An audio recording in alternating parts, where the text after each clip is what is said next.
తెలుసురా పాపు అత శ్రీ గణేశ స్తోత్రం ప్రణమ్య శిరసా దేవం గౌరీపుత్రం వినాయకం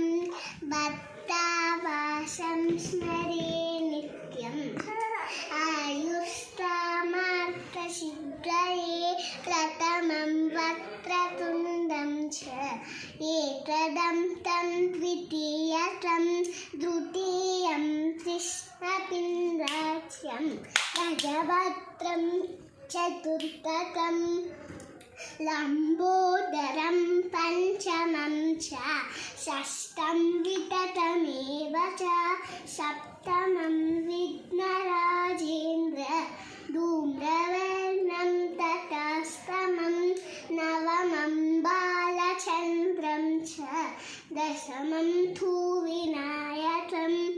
ఏకాదశం గణపతిం ద్వాదశం తు గజాననం ద్వాదశైతాని నామాని త్రిసంధ్యమ్య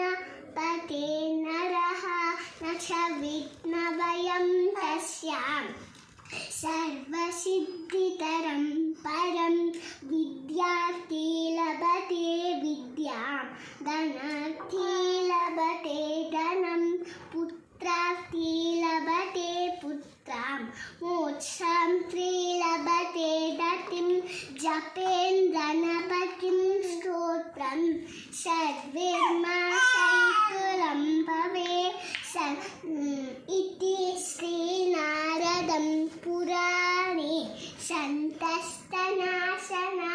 नाम गणेशस्तोत्रं सम्पूर्णं हरि ओम्.